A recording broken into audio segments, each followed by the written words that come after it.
pilot's finger cut through the air like a blade as it pointed directly at the black man seated in business class. Conversations died. Smiles vanished.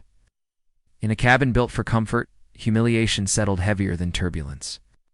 No one knew yet that this single gesture would cost every staff member on board their job within 5 minutes. The man's name was Elijah Brooks, and he felt the familiar burn of being judged before being understood. Before I tell you what happened next, tell me in the comments where you're rewatching from. I love knowing who's listening. Elijah had boarded quietly, dressed in a clean navy coat, his shoes polished but worn. He wasn't flashy. He never needed to be. The business class seat by the window had felt like a small victory, a reward after years of grinding nights, failed ventures, and doors that never opened easily. As the plane filled, he stared out at the runway lights, letting himself believe, just for once, that he belonged exactly where he was. Then came the pause.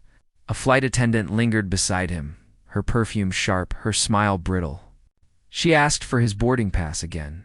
Elijah handed it over without protest, even joked lightly to ease the tension. She didn't laugh.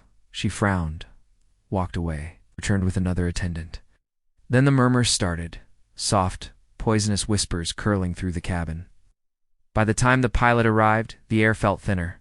Captain Harris was tall, authoritative, his voice practiced and loud enough for others to hear. Didn't ask Elijah's name. He didn't ask a question at all. "Sir," he said, "you're in the wrong seat. Business class is full." Elijah felt his chest tighten. He explained calmly. He'd paid. He'd checked twice. Even showed the boarding pass again, the paper trembling slightly between his fingers. The pilot barely glanced at it. "I need you to gather your things and move to economy," Harris said. "We don't have time for delays." A heavy silence followed. A woman 2 rows up shifted uncomfortably. A man across the aisle stared straight ahead. No one spoke. Elijah hesitated, standing at a crossroads he knew too well. Fight and be labeled difficult. Comply and swallow the injustice. His jaw tightened. Slowly he stood. The aisle felt longer than it should have as he walked past eyes that slid away from his face. He sat in the back, heart pounding, hands clenched. He told himself it was fine. He told himself it didn't matter. But 5 minutes later, everything changed.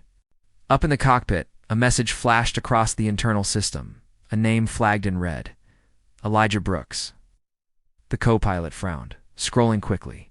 His breath caught. "Captain," he said quietly, "do you know who that passenger is?" Harris snapped back that it didn't matter. Then another message came. It's one from corporate headquarters. Priority. Urgent. Elijah Brooks was the newly appointed interim CEO of the airline's parent group. He was flying anonymously as part of a routine audit. He had requested no special treatment. He wanted to see the company as passengers did, unfiltered, unprotected. Harris felt the color drain from his face. The cabin crew was summoned, faces pale, hands shaking. The plane sat frozen at the gate, engines humming like a warning. Elijah was approached carefully now, respectfully. He looked up, eyes calm but tired, as the pilot asked to speak privately. In the galley, surrounded by stainless steel and stale coffee, excuses spilled out. Policies, assumptions, miscommunication. Elijah listened in silence. "I didn't ask to be treated like royalty," he said finally, his voice low. "I asked to be treated like a human being." The weight of those words settled hard. Elijah made the calls himself.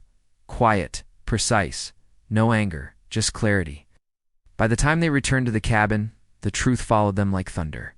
Captain Harris and the involved staff were relieved of duty effective immediately for violating company ethics. Its security would meet them upon landing. The cabin erupted, not in chaos, but in stunned stillness, followed by hesitant applause that grew stronger, braver. Some clapped for justice. Some clapped for relief. Some clapped because they'd wished they'd spoken sooner.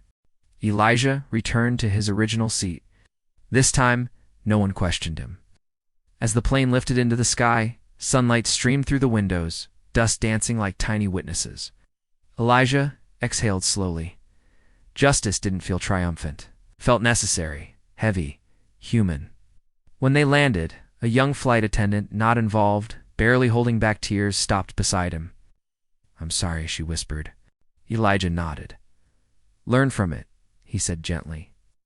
He walked off the plane unnoticed, just another man disappearing into a crowd. But the echo of that moment stayed behind. Because dignity doesn't need to shout. It stands firm, and the world eventually adjusts. And the seat he was forced to leave became the proof that he had belonged there all along. If this story touched you, share your thoughts in the comments. Subscribe for more stories that shine light where it's needed. And remember, your voice matters, especially when it's hardest to use it.